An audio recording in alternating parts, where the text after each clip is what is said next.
This struggle at each point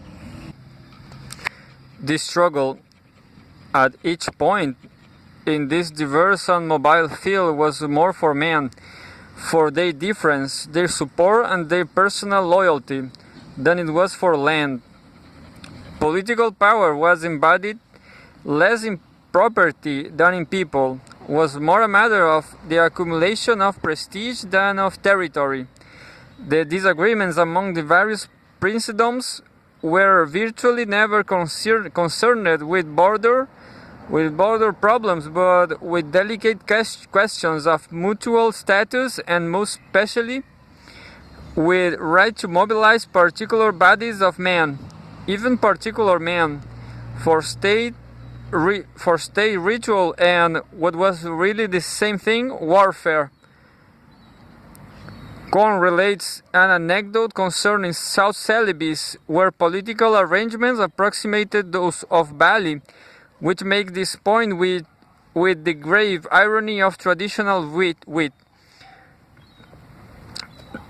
The Dutch, who wanted for the usual administrative reasons to get the boundary between two petty princedoms straight once and for all, called in the princes concerned and asked them where indeed the borders lay.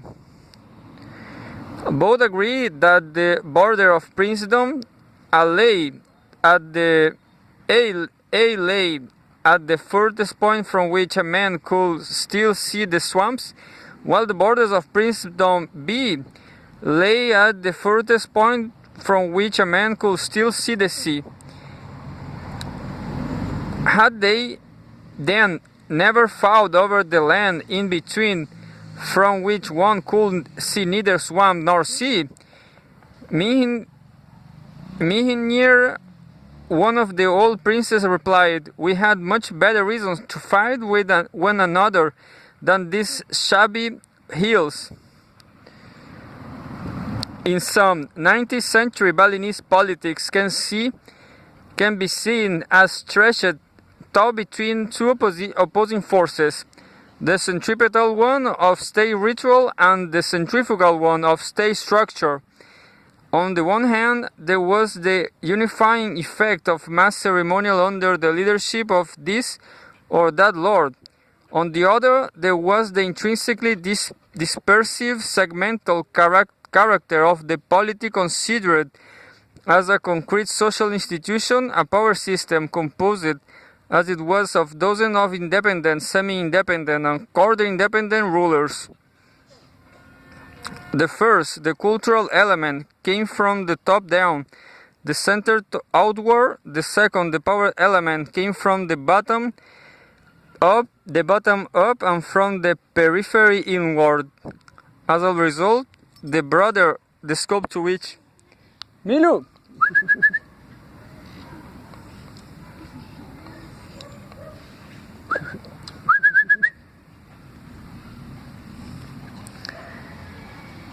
As a result, the broader the scope to which exemplary leaderships aspired, the more fragile the political structure supporting it, for the more it was forced to rest on alliance, intrigue, cajolery, and bluff. The lords, pulled on by the cultural ideal of the consummately experienced state,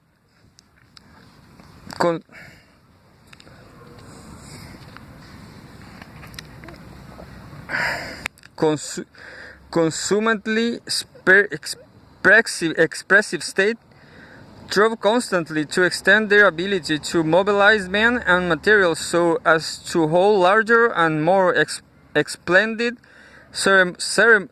ceremonies and larger and more splendid temples and palaces in which to hold them.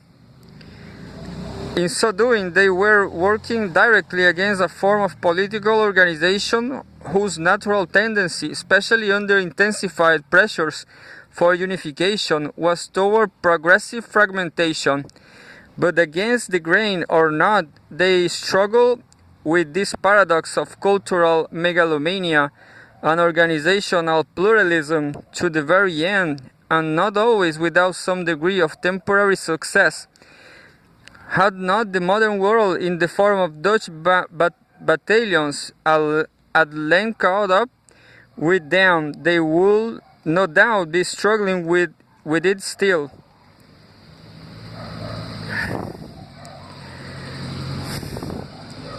Three. To redeem now my promise to generalize beyond the data, let me make 2 points in conclusion about the contribution of anthropology to a general comparative political science of peasant societies. The first is that distinguishing the cultural ambitions of traditional states on the one hand and the social institution in terms of which these cultural ambitions were usually quite incompletely realized on the other, makes for what we may call sociological realism. Professor Sutton's base point for understanding more recent developments become less a kind of retrospective ideal type, a model constructed to account for what its designer takes to be the more interesting features of the present, and more a historical reality rooted in its own time and place, the sort of thing out of which presence in the world rather than merely in books grow. And second, this increase in sociological realism makes it possible to approach the central question in this area. What in fact are the relationships between the way in which new states politics behave and the way in which traditional ones behaved, without succumbing to either of two equally misleading and at the moment equally popular propositions, that contemporary states are at the mere captives of their past, reenactment in entirely modern dress of archaic dramas, or that such states have completely escaped their past, are absolute products of an age which owes nothing to anything but itself. On the first point, it is apparent that the Balinese data, if they are as I say they are, support much better the segmentary state concept of traditional policies, and consisting of unstable pyramids of power rooted in symbols of grandeur more wished for than achieved, than they do the despotic power, total and not benevolent.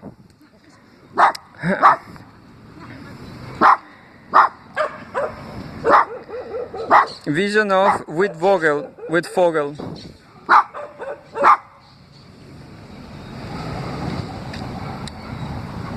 But the question is not whether Wittfogel, who has been unconscious enough to quote Bali in support of his arguments, has given us a viable theory or not.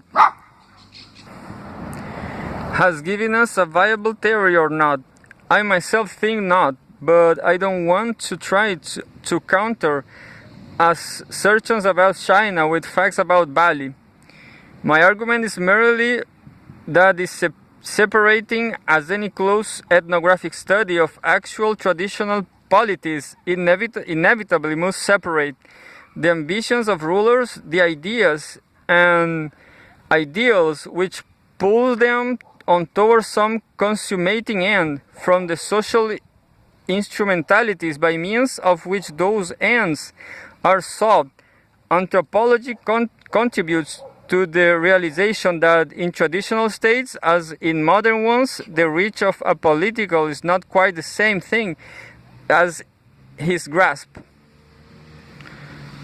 Thus stated, my message may seem the usual negative one for which anthropology is justly famous, not on Eastern Island. In fact, I think the work of segmentary states, as well as the as that of the developmental archaeologist promises to make, has already made an important contribution to a more just image of traditional polities, as and along precisely the lines I have indicated, what Evans Pritchard did for the Seljuk divine king, distinguished his ritual role from his political, and thus dissolved at least one African despotism into its true fragility.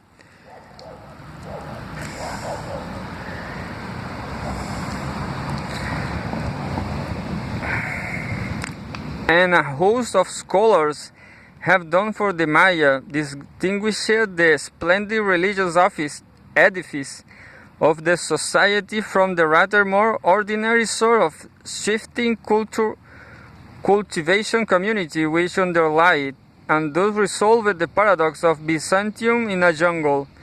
Is going to be done, I am sure, for more and more traditional states, with results which not only will not be negative, but will transform our whole conception of the sources of power, the nature of authority, and the techniques of administration in such states. But so far as the politics present question is concerned, by second point, in the more significant, the conceptual separation of the ideas of order by which the actors in any polity are guided, and the institutional context within which they act, makes it possible to approach the issue of the relations between what once was and what now is with more than reversible truisms. There is nothing in present but the past. The past is a bucket of hashes, to assist one. More specifically,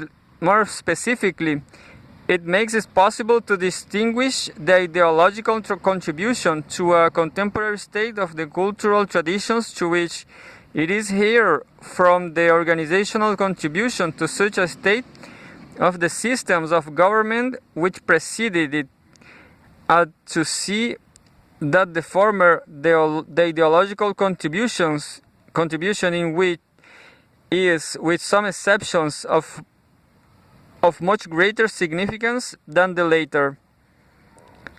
As concrete governmental structures, today's Ghana, today's Indonesia, and even today's Morocco have but the most distance of relations with the institutions of the Ashanti Confederation, the Javano-Balinese theater state, or that motley collection of bodyguards and tax farmers, the Maghrebin Makzen.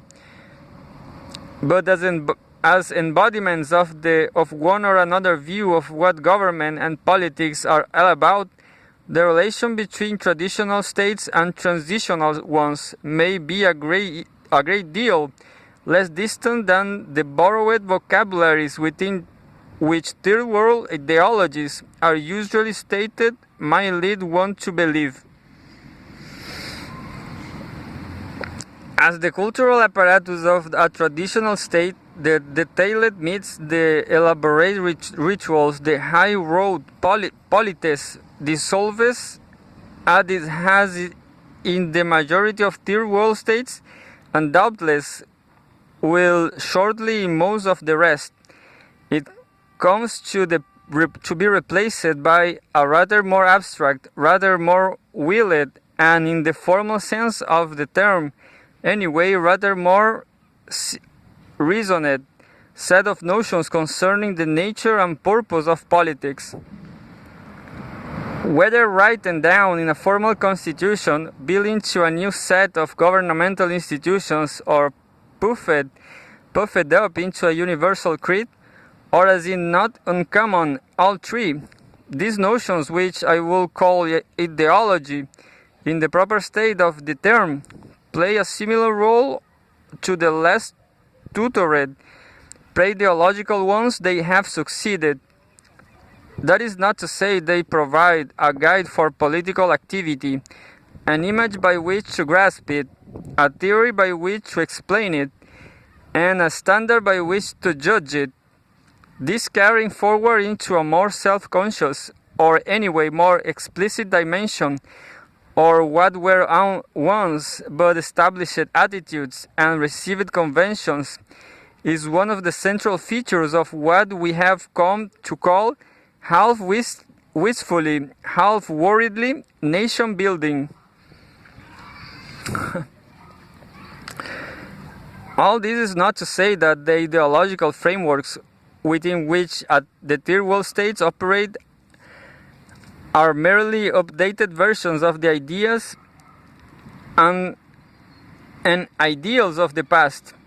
Their elites have clearly learned much from other, quite neo-traditional sources. Sukarno's close-up observation of the Japanese in action was probably the most revelatory experience of his career. We can assume that Nkrumah read at least some of those tracks in his successors of so demonstrably burned, and one has only to glance at the political publics of either India or Algeria to see that neither Harold Lasky nor Jean-Paul Sartre have labored entirely in vain. It is in fact just this confusion of the more recognizable voices of the present with the stranger but not less insistent voices of the past which makes it so difficult to determine just what the politicians, civilians or military or any particular third world state think they are up to. At one moment they seem Jacobin beyond compare, at the next haunted by ghosts as ancient and unshakable as their furies. At one moment they seem to be so many self-taught Madisons and Jeffersons building ingenious political contrivances such as have never before been seen on land or sea. At the next, so many preening Mussolinis erecting inferior imitations of the more comic opera examples of European fascism. At one moment, they seem confident possessors of a settled sense of direction, full of hope and high purpose. At the next, frantic opportunists, swept by confusion, fear, and boundless self-hatred. It will do not, however, either the plump for one or another side of these several antinomies, or merely to announce sagely that they are antinomies, that both sides are indeed present, and the situation is complex. The mingled voices must be distinguished so that we can hear what each of them is saying and assess the ideological climate, if not with very great assurance, at least with some definiteness and circumstantiality.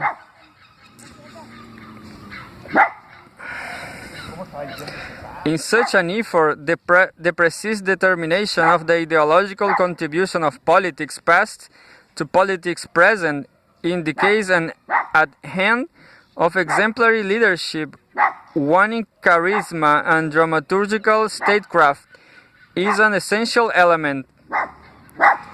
And for the providing of this element, anthropology to give one last rap on my drums is ideally placed. At least it is if it can now remember what, on a Pacific island, it was so easy to forget that it is not alone in the world.